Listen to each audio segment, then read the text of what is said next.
मैं पूरी तरह बेहोश होने लगी तो उसने ना डॉक्टर कमर उस्मान ने और डॉक्टर शहबाज ने मुझे ज़बरदस्ती मोटरसाइकिल बिठा कर ना शाहकोट की तरफ ले गए। नाज़रीन, बच्ची को 18 दिन तक हवस का निशाना भेड़िए बनाते रहे। हवस का निशाना बनाने के बाद ये इसके कागजात इसके पास मौजूद है। इन्होंने मेडिकल करवाया है। मेडिकल में क्या आया था नफीसा, खुद सोचें, बीवी करवाती रही। और सबसे पहले जुर्मदार कौन है? जो डॉक्टर जो इसका सौदा करके आया है। आप देख सकते हैं बच्ची किस तरह रो रही है। हवा की बेटी इंसाफ चाहती है। बिस्मिल्लाहिर्रहमानिर्रहीम। अस्सलाम वालेकुम नाज़रीन, मैं हूं राजा नसीर और आप देख रहे हैं RNN डिजिटल मीडिया। नाज़रीन, मैं इस टाइम शाहकोट के इलाके नवाकोट में मौजूद हूँ और यहाँ पर पुलिस स्टेशन है सफदराबाद, जिनकी रवायती बेहिसी है। मैं अब आपको क्या कहूँ। मेरे साथ एक नौजवान खूबसूरत बेटी बैठी हुई है, बहन है हमारी। इसकी इज़्ज़त को दरिंदों ने पमाल कर दिया है, तार तार कर दिया है इस बेटी की इज़्ज़त को। नाज़रीन, इसको घर से उठाकर ले जाते हैं, 18-20 दिन तक अपनी हवस का निशाना बनाते हैं। मैं इससे ज़्यादा और क्या कहूँ कि क्या अमीर ज़ादे इसी तरह गरीबों की बेटियों की इज़्ज़तें पमाल करते रहेंगे? क्या उन्होंने अल्लाह को मुंह नहीं दिखाना? उस दरिंदों ने इस बच्ची को 18 दिन तक किस तरह नोचा, दिन रात क्या करते रहे, किस तरह इस बच्ची की इज़्ज़त को पामाल किया गया, किस तरह इसको नोचा गया दरिंदों की तरह। उन भेड़ियों ने इस बच्ची के साथ क्या क्या किया, आइए हम इनसे जानने की कोशिश करते हैं। और मैं यहाँ पर बताता चलूँ वो कहाँ तंजीमें हैं जो ह्यूमन राइट्स की बात करती हैं। ये गरीब बच्ची है जिसके साथ इतनी बड़ी जुल्म और ज़्यादती की गई और तकरीबन 2-4 महीने होने वाले हैं, कोई पूछने वाला नहीं। इनके पास सबूत भी है, सारा कुछ मैं आपके साथ शेयर करूँगा। मेरे साथ रहें। अस्सलाम वालेकुम। वालेकुम सलाम। क्या नाम है आपका? नफीसा। नफीसा, क्या मामला पेश है, किस तरह होता है, पहले दिन क्या वक़ुआ होता है, किधर आप जाती हैं, कहाँ से आपको गुंडों ने उठाया है? दुकान किराए पे लिया था तो वहाँ ना डॉक्टर की दुकान है, मैं क्लिनिक बना रखा उसने घर में, तो मैं वहाँ गई, दवाई लेने के लिए गई। तो उस पर हमारा जो शहबाज है ना मैंने कहा मेरा सर बहुत चकरा रहा है, मुझे दर्द, सर में बहुत दर्द हो रहा है। कहता बैठ जाओ, मैं तुम्हें दवाई देता हूँ। जो डॉक्टर है उसका क्या नाम है? डॉक्टर कमर उस्मान। वो क्वालिफाइड डॉक्टर है? नहीं, आम सा ही है, यहाँ उसने अपना क्लिनिक बना रखा है गाँव में। अच्छा, उसके साथ जो डिस्पेंसर है उसने आपको कहा शहबाज उसका नाम है? हाँ जी, उसका नाम शहबाज। अच्छा, क्या आपको कहता है? डॉक्टर को मैंने कहा मेरी तबीयत ख़राब है, तो उसने कहा अपने हमरा शहबाज को कि जाओ इसके लिए शरबत लेके और इसको ना शरबत के साथ 2 गोलियां दे दो। मैंने वो शरबत के साथ 2 गोलियां खा ली। तुम्हें नाज़रीन, यहाँ पर मैं भी एक बात मेडिकली पॉइंट ऑफ व्यू से बताता चलूँ कि कोई ऐसी मेडिसिन नहीं जो कि शरबत के साथ उसको इनटेक किया जाए। दुनिया की हर मेडिसिन को सादा सिंपल वाटर के साथ इनटेक करना चाहिए। आगे बढ़ते हैं, उनका इरादा यहाँ से गलत हो चुका था। तो मैंने वो शरबत के साथ 2 गोलियां खा ली। मुझे 15-20 मिनट के बाद ना बेहोशी तारी होने लगी। मैं वहीं। आप अकेली गई थी? हमारे घर के साथ ही उसका मकान था। अच्छा, मतलब अकेली गई है ना फिर? अकेली। नाज़रीन, ये जो डॉक्टर कमर उस्मान की बात करें वो क्वालिफाइड भी नहीं है, वो अताई डॉक्टर है। जुर्म पर जुर्म आप देखें ये हमारे गांव देहात में क्या हो रहा है। ह्यूमन राइट्स तंजीमें कहाँ हैं जो कि बेटियों की इज्जतों की बात करने वाले हैं। आगे चलते हैं।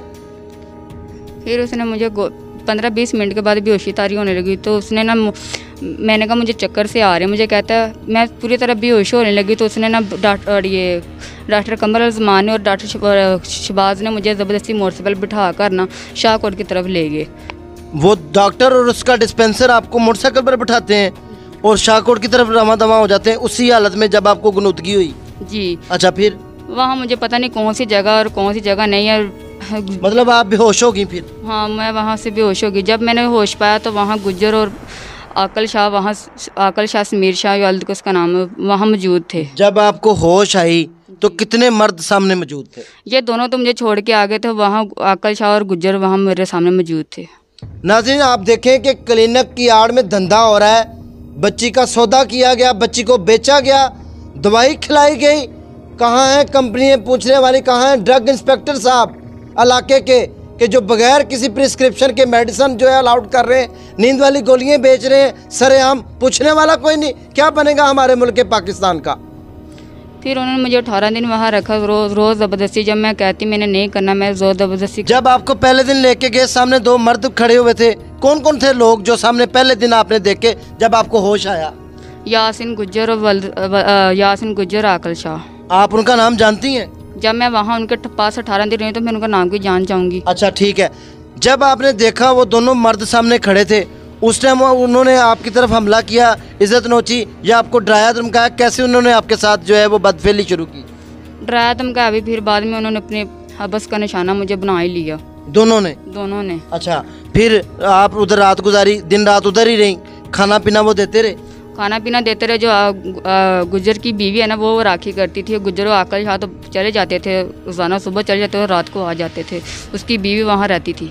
अच्छा, वो आपका ख्याल रखती थी? कैसी बीवी है जो कि अपने हस्बैंड के सामने जो है एक बच्ची जिसको मतलब जिसकी इज्जत को उछाला गया, कैसी वो यार, मैं कहता हूँ वो बीवी नहीं डहन होगी जो कि अपने हाथ से अपने शोर के साथ दरिंदगी पेश कर रही है। समझ से बातें बाहर हो रही हैं, क्या बेटी कह रही है? अच्छा, फिर वो रात को आते थे रोजाना, आपको दोनों हवस का निशाना बनाते रहे? जी, वो रात को रोजाना। और भी कोई मर्द आता था वहाँ पे? नहीं, बस दोनों वो आते थे। तो दिन को आपको लॉक लगा के छोड़ जाते थे? लाक लगा के छोड़ भी जाते थे, और वो अपनी उसकी जो बीवी है ना, वो कहीं नहीं जाती थी, वो 24 घंटे मेरे सर पे रहती थी। अच्छा, ये सिलसिला कितने दिन तक चलता रहा? रोजाना वो रात को दोनों आपके साथ ज़बरदस्ती करते रहते थे? जी, ये सिलसिला 18 दिन चलता रहा, और मैं बड़ी मुश्किल से फजर की अज़ान के 1 घंटा पहले मैं वहाँ से निकली, दरवाज़ा खोला उन्होंने जाने के लिए। सुबह अज़ानों के बाद वो चले जाते थे ना। अच्छा, तो मैं वहाँ से बड़ी मुश्किल पैदल चलते चलते बड़ी मुश्किल से यहाँ तक घर में पहुँची। वो मुझे पीड़ते भी थे और तशद्दुद का निशाना भी बनाते थे। जब मैं कहती थी मैंने नहीं करना, तो वो कहते थे हम तुझे जान से मार डालेंगे। नाज़रीन, बच्ची को 18 दिन तक हवस का निशाना भेड़िए बनाते रहे और तशद्दुद करते रहे, जिस्मानी और जिनसी तशद्दुद करते रहे।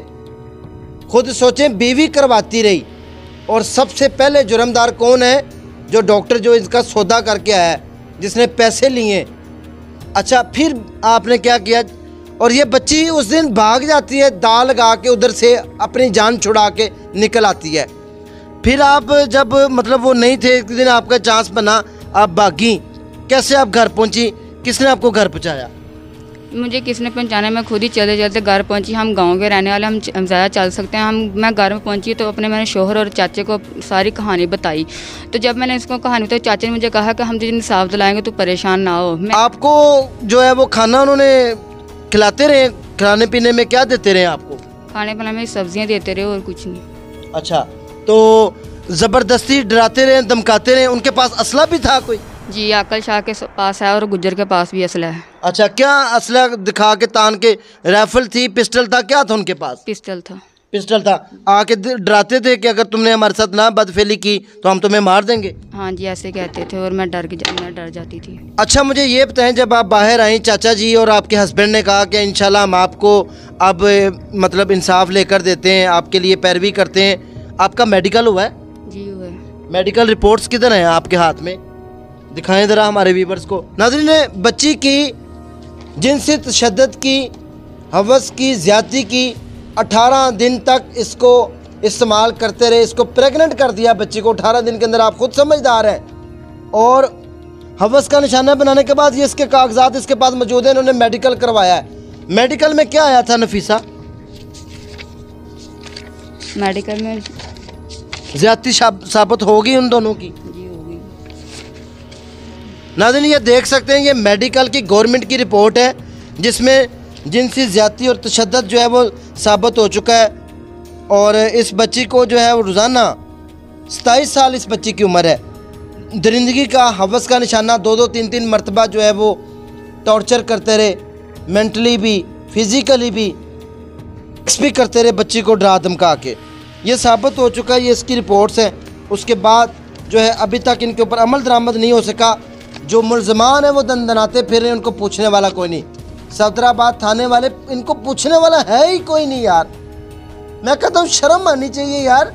पुलिस का महकमा तो बना इसलिए है कि लोगों को जो है वो जो लोगों को तहफ़्फ़ुज़ दे, लोगों के हकूक़ का ख्याल करे, लोगों की इज़्ज़तों को जो है तहफ़्फ़ुज़ दे, इसलिए नहीं बना हुआ। क्या कहना चाहोगी नफीसा बेटा? ये मेडिकल भी आप का दिखा दिया, सारी रिपोर्ट्स भी मैंने दिखा दी हैं, क्या कहना चाहेंगी? अब आप क्या चाहती हैं? मुझे इंसाफ चाहिए। वज़ीर आला चीफ जस्टिस से मेरी आला अपील है कि मुझे इंसाफ फराहम किया जाए और उन मुजरम को सख्त से सख्त सज़ा दी जाए, ताकि आने वाले वक्त में वो किसी और की ज़िंदगी बर्बाद ना कर सकें। मैं भी किसी की बेटी हूँ, मैं भी किसी की इज़्ज़त हूँ। जो उन्होंने इस तरह से मुझे नीलाम किया है, तो मैं भी चाहती हूँ कि उनको भी कड़ी से कड़ी सज़ा दी जाए। और चलें बेटा रोए ना। नाज़रीन, हवा की बेटी जो है इंसाफ की तलबगार है। आप देख सकते हैं बच्ची किस तरह रो रही है। हवा की बेटी इंसाफ चाहती है। ह्यूमन राइट्स की बात करने वाले, औरतों के हकूक़ की बात करने वाले अदारे किधर हैं जो कि इस बेटी को इंसाफ ना दिला सके? हमारे लिए ये बेटी है, हमारी बहन है, हम हर एक को इज़्ज़त देते हैं, लेकिन कहाँ है अदारे? इनके घर कौन आएगा? किराए पर रहने वाली बच्ची की इज़्ज़त को किस तरह दरिंदों ने हवस का निशाना बनाया? 18 दिन तक इसके साथ ज्यादती करते रहे। नाज़रीन, इसी के साथ अपने होस्ट को इजाज़त दें, दुआओं में याद रखें। नेक्स्ट सेगमेंट में दोबारा मिलते हैं। आज ये बेटी तलबगार है कि इसको इंसाफ मिले। अल्लाह हाफिज़।